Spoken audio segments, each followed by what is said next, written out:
I didn't know his eyes could burn like that. The bullet meant for him tore through me instead, and suddenly, the stranger I'd saved, Mateo, owned every breath I had left. The November air was so cold it felt personal. It sliced right through my thin wool coat, a perfect match for the ache in my bones after a 12-hour shift. New York, 9 p.m. The gallery I worked for was closed, and all I, Elara, wanted was my tiny overpriced apartment and a cup of tea. I was 26, working my dream job as a junior art curator, and I had never felt so lonely. I pulled my scarf tighter, the cheap fabric scratching my chin, and waited at the crosswalk. That's when I saw him. He wasn't waiting for the light. He was just standing. Under the halo of a street light on the opposite corner, Mateo looked like a statue of a fallen god. He was tall, dressed in a dark, perfectly tailored coat that probably cost more than my student loans, and he possessed a stillness that felt dangerous. He wasn't on his phone. He wasn't looking for a cab. He was just watching the world like he owned it. My skin prickled. I should have looked away, but I couldn't. As if he'd felt my stare, he turned his head. Our eyes locked across the 4 lanes of traffic. My breath hitched. It wasn't a friendly look. It was intense, assessing, and so dark it felt like I was falling into it. I felt a hot flush creep up my neck, a ridiculous, flustered reaction. The light changed. Walk. The little white sign flashed, breaking the spell. I dipped my head and hurried across the pavement, my boots clicking anxiously. I thought that was it, but as I reached the other side, I rushed to get past him, and my overstuffed tote bag snagged on his arm. I stumbled, a little "oh" escaping me.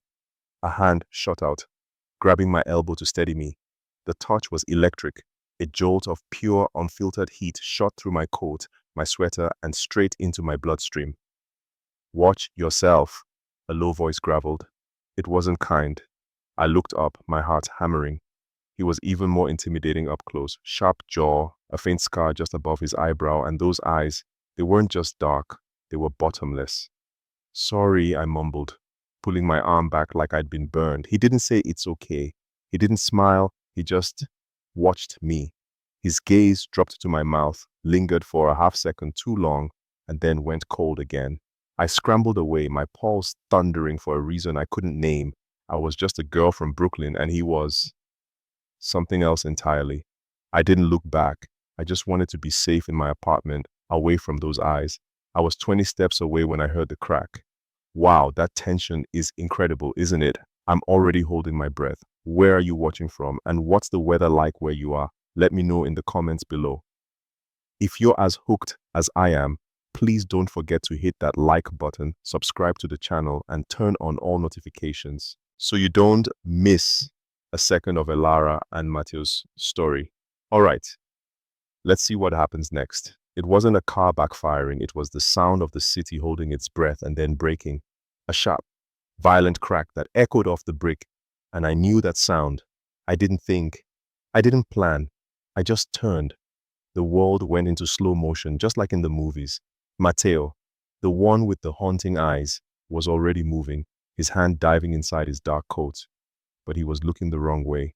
Across the street, from a black sedan that had screeched to a halt, another man was leaning out, his arm extended, a glint of metal, a flash of intent. I saw the man with the scar. I saw the other man's aim. My feet moved before my brain caught up. A scream was building in my throat. "Look out!"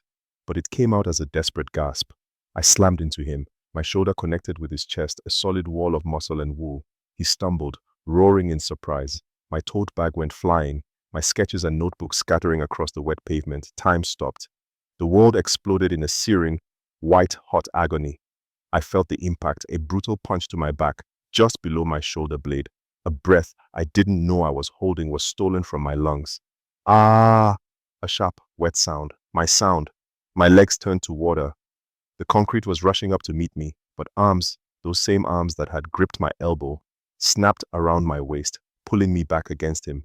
I was falling, but he was holding me. I was pressed against his chest, my head tucked under his chin. My entire body was on fire, but all I could register was him. The solid, thudding thump of his heart against my ear, beating a frantic rhythm, the impossible warmth of his body, and his scent. God, his scent. It was nothing like the street. It was Sandalwood, expensive cologne, and something metallic like the air before a storm. No, no, no. I heard him rumble, his voice a vibration against my cheek. It wasn't cold now, it was raw, shocked. I tried to look up, to see those eyes one more time. Everything was blurring, the streetlights turning into watery stars. Nico! Boss! We have to move! Now! The shouts were distant. Boss? His arm tightened around me, his hand splayed against the new wet warmth that was soaking through my coat, my blood. Stay with me, he commanded, his voice a desperate growl in my ear. Do you hear me? Stay with me. I tried to nod. I think I just moaned. Then the darkness I'd seen in his eyes finally pulled me under. I woke up to the soft, steady beep of a heart monitor. My first thought, hospital. My second thought, as my eyes fluttered open, this is not a hospital. The ceiling was at least 15 feet high with intricate plaster moldings. The room was vast, painted in a deep calming charcoal gray. I was lying in a bed so large it felt like an island, the sheets, silk, definitely silk, cool against my feverish skin. The air smelled of that sterile antiseptic scent, but underneath it, I could still smell him, sandalwood and storm. You're awake. My head snapped to the side, Matteo. He was standing by a towering window, a silhouette against the grey dawn sky of the city. He wasn't in his coat. He was in a crisp white shirt, the sleeves rolled up his forearms, revealing dark, intricate tattoos. He held a glass of what looked like whiskey. Where am I? My voice was a dry rasp. The pain in my back was a deep, throbbing fire, but it felt managed. My home, he said, his voice flat. He didn't turn to look at me. My personal doctor removed the bullet. It passed clean through. You were lucky. Lucky. I tried to push myself up, but a sharp stabbing pain made me cry out and fall back against the pillows. In a split second, he was at the bedside, the whiskey glass slammed down on a marble nightstand. His hand hovered over my good shoulder, not touching, but radiating that same intense heat. Don't move, he commanded. I flinched, not from his words, but from the sudden, scorching proximity. Who are you? He straightened, his jaw tight, the walls immediately rebuilding. The man who had held me, his voice raw with shock, was gone. This was the stranger from the corner, cold, controlled, and terrifying. I'm the man you were stupid enough to jump in front of. The words were a slap. I was trying to help. You complicated things, he said, turning away. You're a civilian. You shouldn't have been there. Anger, sharp and hot, lanced through the pain. And you? I suppose you're just a normal guy who gets shot at on a Tuesday? I heard them. They called you boss. His head whipped back, his eyes narrowing to slits. The danger rolled off him in palpable waves. What you heard, what you saw, you will forget. I want to go home, I said, my voice shaking but firm. My job, my apartment. People will be looking for me. It's been handled. What does that mean? You can't just keep me here. He walked to the bed, leaning in. He didn't touch me, but he was so close I could see the flecks of gold in his dark eyes. I can, and I will. The men who did this are still out there. They saw your face. As far as they know, you're a witness, or worse, my associate. He paused, his gaze dropping to my lips again, just like it had on the street. Right now, this room is the only safe place for you in this city. You are not leaving. His words were a cage, but his eyes were trapped too. He was looking at me like I was a puzzle he couldn't solve, and it infuriated him. He was resisting this, resisting me, and I knew in that moment that I was his prisoner. 3 days. I'd been in this penthouse cell for 3 days. My wound was healing, the pain a dull, insistent throb, but my patience was gone. I was a prisoner, plain and simple. A quiet, stern woman named Sophia came in twice a day to change my dressing and bring food, ignoring all my questions. I knew my phone was gone. My job thought I had a family emergency. Matteo, the man who was both my savior and my jailer, had arranged everything. He'd also pointedly stayed away. Until today, I couldn't stand the silk sheets, the silence, the control. I swung my legs out of bed, my feet hitting the plush carpet. A wave of dizziness washed over me, but I bit my lip and stood, grabbing a silk robe that was draped over a chair. It was his. I knew it. It smelled of him. I put it on anyway, a small act of defiance. I walked out of the bedroom. The penthouse was obscene. Floor-to-ceiling windows showed a God's eye view of Central Park. It was all cold marble, dark wood, and shadows. It was lifeless. I found him in a vast room that looked more like a war council chamber than a study. He was at a massive desk. Two other men in suits standing before him. He was speaking in rapid, angry Italian, his voice a low, lethal weapon. Find him, Nico. I don't care what it takes. I want Kolarov's head. Boss, one of the men, Nico said, his eyes flickering to me. Matteo's head snapped up. His eyes, which I'd last seen full of shock, were now chips of ice. A terrifying cold fury radiated from him. Get out, he commanded the men. They vanished. He rose slowly from his chair, a predator. I gave orders you were to stay in bed. And I'm not one of your soldiers, boss, I spat, clutching the robe tighter. You can't keep me here. This is kidnapping. It's protection, he growled, walking around the desk toward me. He was wearing those tattoos and a black t-shirt that did nothing to hide the sheer power in his shoulders. I don't want your protection. I want my life back. You don't have one, he said, his voice dropping. Not anymore. The men who shot you, they aren't random thugs. They are bratva. They were aiming for me. And now they know your face. They know you were there. If you walk out that door, you will be dead before you reach the subway. My blood ran cold. Bratva, Russian mob. So what? I'm just your property now? You're my responsibility, he beat out, stopping inches from me. The heat, the scent, the sheer presence of him was overwhelming. You took a bullet that was meant for me. And I'd do it again, I cried, shocking myself. For anyone. That's the difference between us. I tried to push past him, to prove I wasn't scared, but my body betrayed me. The sudden movement, the surge of adrenaline, it was too much. The pain in my back exploded. I gasped, my vision tunneling, my knees buckled. I never hit the floor. He moved faster than I could blink. 1 second, he was a wall of anger. The next, his arms were around me, lifting me off the ground as if I weighed nothing. I was in his arms. Again. I let out a shaky breath, my hands instinctively flying to his shoulders to steady myself. Put me down, I whispered, but there was no strength in it. Stop fighting me, Elara, he murmured, his voice a rough vibration against my ear. His gaze was fixed on my face, and the ice was gone, replaced by a dark, swirling conflict. He was looking at me like he was terrified. Not of me, for me. He carried me back to the bedroom, the journey silent, the only sound our breathing.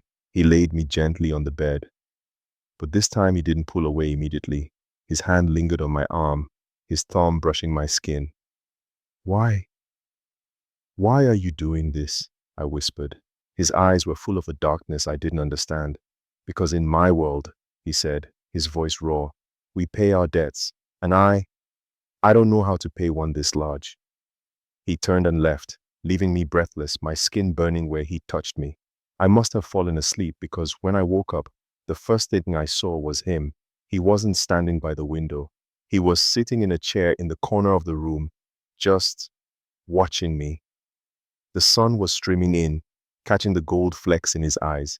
He looked like he hadn't slept at all. You're watching me, I mumbled, my voice thick. I am, he said, no apology in his voice. He stood and walked to the bed. How's the pain? Manageable. I pushed myself up on the pillows. I wasn't going to be weak in front of him. Not again. Why? Why what? Why am I a debt you can't pay? It was a reflex. I'm a person. You're a person. I just reacted. A dark, humorless laugh escaped him. He sat on the edge of the bed, not close enough to touch, but close enough for my pulse to quicken. A person. You say that like it's simple. He gestured around the opulent room. In my world, Elara, nothing is simple. People aren't people. They are assets or threats. They are family or they are enemies. There is no in between. I don't believe that, I said softly. I don't believe you believe that. His gaze was so intense it was almost a physical touch. You jumped in front of a bullet for a stranger. I have never seen that. I've seen men take bullets for me, but they were paid. They were loyal to the family. They did it for the name. You did it for nothing.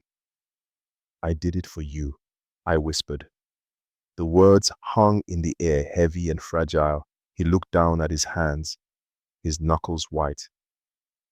When I was 16, he said, his voice a low, rough murmur, my father told me that love was a liability, a weakness an enemy could use, and that night I watched him prove it. He looked up, and his eyes were hollow, filled with a boy's ancient pain.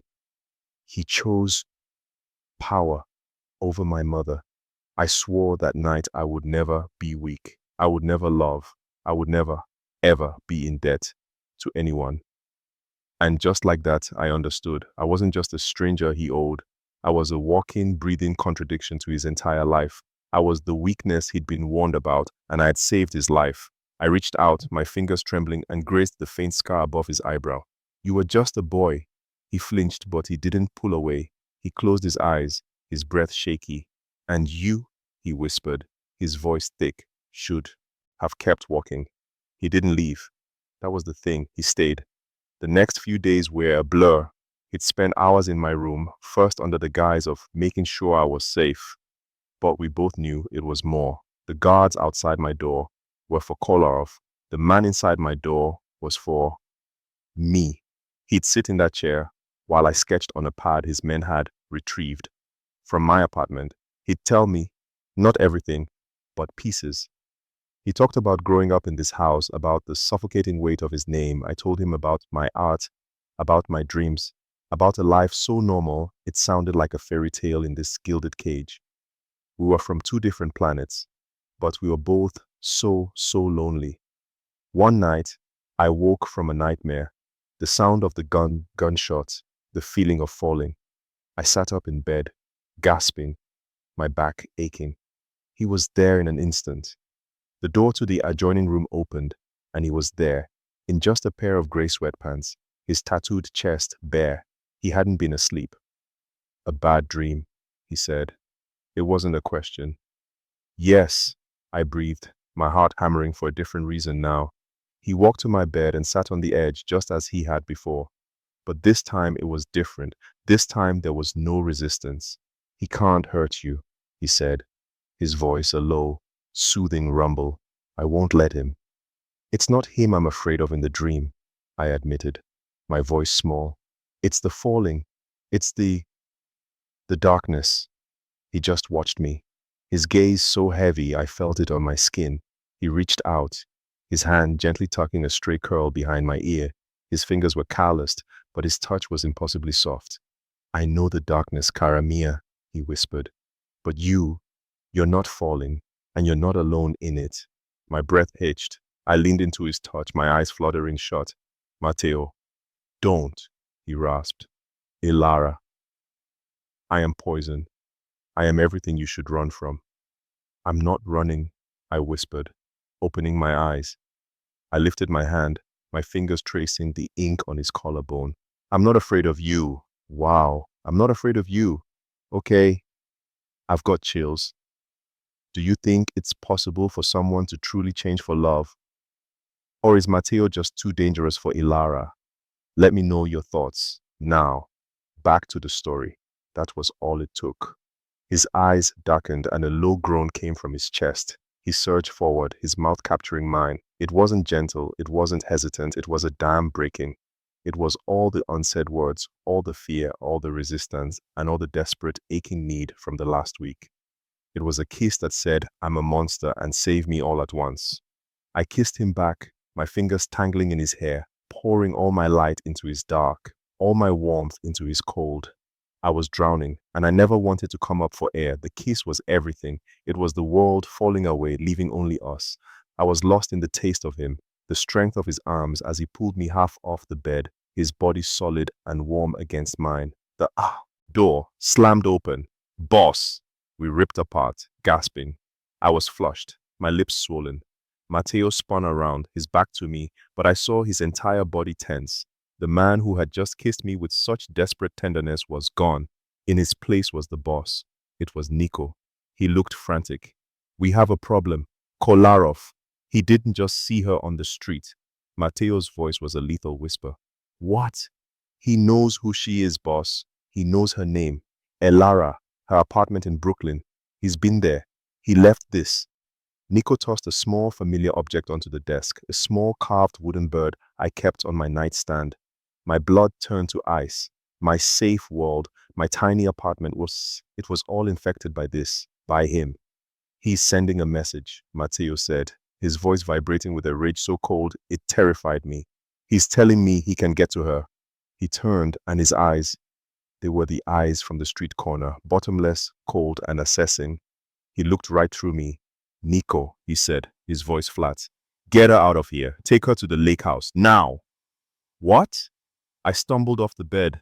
No, Matteo, You are a liability, he said. The words were a physical blow, worse than the bullet. After that kiss, after his confession, that's what I was, a liability. I am not a liability, I cried, my voice breaking. I am the woman You're a civilian who is in over her head, he snapped, his face a mask of stone. You are a problem, and I am going to handle it. Nico, get her out. Don't let her speak to anyone. Don't let her leave. Go. He didn't push me away to protect me. He discarded me. Tears of humiliation and heartbreak streamed down my face. I wanted to scream, to hit him, but the man I'd kissed was gone. This was the Mafia boss, and he had just ripped my heart out. Nico grabbed my arm gently. Elara, we have to go. I went numb. I let him pull me from the room, my silk robe still on. My last glimpse of Matteo was of him turning his back to me, picking up a gun from his desk, the man I loved disappearing completely into the monster. The lake house was beautiful, in that same sterile, lonely way. It was a fortress of glass and wood, surrounded by water. I had been there for 48 hours. 48 hours of pacing, of crying, of feeling like a fool. He had used me. He had opened up, made me feel safe, made me fall for him. Also, I'd be, what? Compliant. A distraction. Nico stood guard at the door. He was a stone wall, just like his boss. He's going to get himself killed, isn't he? I said, my voice hoarse as I stared out at the water. Nico was silent. He is, I spun on him. Going after this Kolarov, he's not thinking straight, I know it. Nico's stoic facade finally cracked. He sighed, rubbing his neck. He's not himself, Elara, he's unfocused. He's making moves he shouldn't. He's going to war, and he's doing it in a way that's loud, reckless. My heart stopped. What do you mean? He's not just cutting off the snake's head. He's burning the whole jungle down, Nico said, his voice low, all to keep Kolarov's attention on him and away from you. It hit me. He hadn't just discarded me. He had pushed me away to a place Kolarov couldn't find so he could become a one-man wrecking crew. He called me a liability to make me hate him, to make me leave, to keep me safe. It was the most twisted, most arrogant, most Matteo thing he could have done. And he was going to die doing it. I made my choice. I marched up to Nico. I'm not a liability. I'm his shield. You said it yourself. He's unfocused. I'm the only one who can get through to him. I'm the only one he'll listen to. You have to take me to him. I can't. My orders are to keep you here. Your orders are to protect him. And right now, the only person who can do that is me. Take me to him, Nico. Or I'll just steal a boat and find my own way. Your choice. Nico stared at me for a long, hard second. Then, a slow smile touched his lips. He's at the Red Hook warehouse. He's walking into a trap right now. We'd better hurry. We sped through the city, my heart a living, breathing thing, trying to escape my chest. The Red Hook warehouse loomed against the night sky, dark and foreboding. Stay in the car, Nico ordered, drawing his gun. Like hell, I said, jumping out after him. The first gunshot cracked through the night and my blood ran cold. I ran past Nico, ignoring his shouts, and burst through the main doors. It was a cavernous space. and in the center, in a pool of dim light, was Matteo. He was in a standoff with a scarred, terrifying man I knew had to be Kolarov. They both had guns. Matteo! I screamed. His head snapped toward me. His eyes widened, not with anger, but with pure, unadulterated terror. Elara, no, get out! Ah, Kolarov sneered, a sick smile spreading across his face. The little curator, the liability. He was right, Matteo. She is your weakness. Kolarov turned his gun from Matteo and aimed it straight at me. It was the street. It was Act 2 all over again. The slow motion tableau, the man with the gun, the inevitable. No, Matteo roared. I saw it coming. Kolarov's finger tensed on the trigger. I didn't shield him. He didn't shield me. He shot Kolarov. It was so fast I barely saw it. 1 second Kolarov was aiming at me. The next, Matteo had raised his weapon and fired. A clean shot, but Kolarov's gun had gone off. The bullet, meant for me, ripped into Matteo. He stumbled. A grunt of pure agony punched from his lungs, and he collapsed to his knees, his gun clattering to the floor. No! I ran, my feet flying across the concrete. I fell to my knees in front of him, my hands hovering over the dark, blooming stain on his side. He'd taken the bullet, not by shielding me, but by ending the threat. He'd chosen me. You idiot! I sobbed, my hands finally pressing against the wound, the hot blood flowing over my fingers. You absolute, stupid idiot! He looked up, his face pale, sweat beading on his forehead. But he was smiling, a real, pained, breathtaking smile. An eye for an eye, cara mia, he coughed, his voice a strained whisper. This isn't a debt, Matteo, I cried, tears blinding me. No, he rasped, his hand, his good hand, coming up to cup my face, his thumb wiping away a tear. It's not. He pulled me closer, his forehead pressing against mine. Nico will get me out. But you, he took a shaky breath, you have to stay with me. Don't leave me in the dark. I'm not going anywhere, I whispered, pressing a fierce, desperate kiss to his lips, tasting the salt of my tears and the metallic tang of his blood. I'm right here.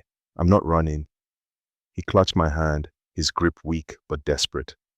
He had been my prisoner, and I had been his. But now, as I held him, his blood on my hands just as mine had been on his, I knew the truth. We weren't a debt, we were a balance, and we were, finally, free. Oh, my heart. An eye for an eye. I am speechless. What a story. What was your favorite part? Was it that heart-stopping kiss in Act 6 or this insane full-circle ending? Let me know what moment touched you the most in the comments below. And tell me, do you think Elara and Matteo will truly get their happy ending, or will the Mafia world always be in their shadow? Thank you so much for joining us on this incredible ride. If you loved this story, please subscribe to our channel. It's the best way to support us, and share this video with a friend who loves a story with high stakes and an even higher romance. We'll see you in the next one.